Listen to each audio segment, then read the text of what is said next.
So this is part 2 of my van conversion. This is my 2008 Chevy 1500 Express Cargo. When I got it in January of this year, it was actually, I got it from a used car lot, and it used to be an FBI van, believe it or not. So if you want to see what it looked like before I converted it, please go to part 1. This is part 2. So I'll start here. The front looks pretty much the same, except for I put some pads there because I'm short and the seats aren't very comfortable. And then I put a little cubicle here. And this, my dog loves sitting on this, kind of laying across. She puts her rump on here and she lays here. And inside here is my emergency toilet, which I haven't had to use, but I keep it there just in case.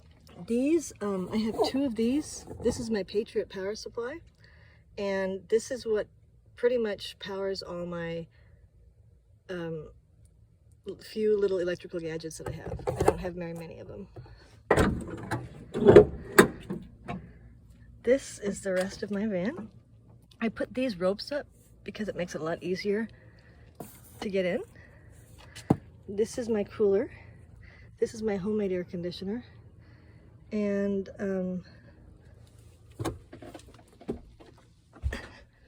my mom made this for me, and I made these little hooks. You can never have too many hooks in a van.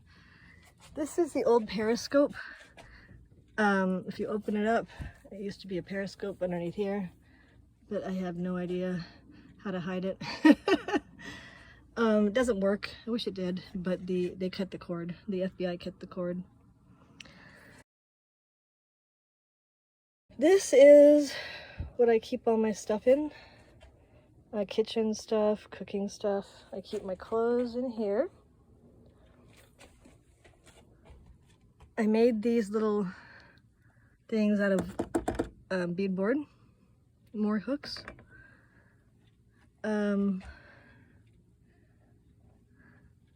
These are the states that I've traveled to so far.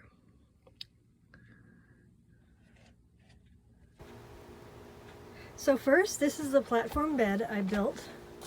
And basically I just used 2x4s, and I created a frame of 2x4s, and then I laid a platform on it. But I was about 1/2 an inch short because there's also an AC unit back here that houses the back AC unit, and I covered that with carpeting, and then I had to make this high enough to clear the AC unit up back there. And that AC unit only works when the van is going. It's like a regular, they just have 2 AC units for some reason. Okay, so I'm really short, and I found out that I needed a step, but I was sick and tired of having to drag my step stool to the bed. So what I did is I built a step stool. I turned it into a bookshelf on one side, and the other side holds my cleaning supplies. So this is my homemade solar-powered air conditioner. It's kind of beat up, but it was basically just an old styrofoam, small-sized styrofoam cooler. All I did was cut 2 holes in it, one big enough for some dryer duct, or you can use a PVC piping, like one of those curved PVC pipes. And the other hole I cut big enough for a little USB fan. I got this off Amazon.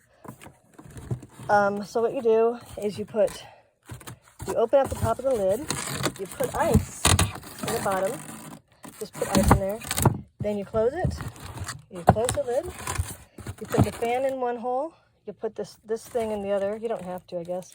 It'll still work without it, but you can direct the air a little bit better this way. And then you put so at night when I'm hot, if it's hot inside, this will cool it down pretty quickly.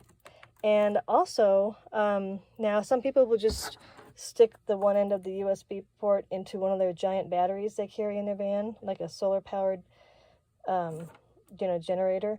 But what I do, so I use this one from Patriot Power. I am not sponsored by them whatsoever. And then I just turn the fan on,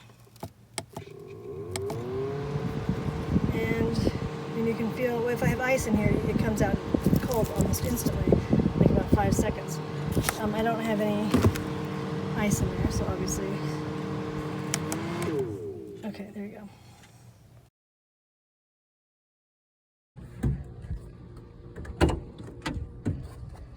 this is the back. I also put one of these boards here because if I was parked on a hill, either way, my mattress would slide forward or backwards. So I put there so I wouldn't fly, so my mattress wouldn't slide backwards. This is my water. These are all my car, like this is my tools.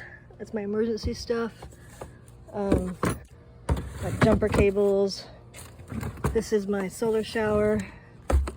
My snorkel and stuff. Kitchen stuff, cooking stuff. I haven't really cooked in here yet. And this is like my hammock and stuff in there. But I can fit 8 of these milk crates because I still have the blankets in front. But it works. And then on the side I put my camping chair and my step stool, and my poles and my hiking poles. And these are the poles for my awning that I made. Someone told me that this wasn't going to hold up in the wind, but it's actually very windy and my homemade tarp is holding up pretty well. I'm amazed. Hopefully it doesn't go flying. We'll see what happens by the end of the night.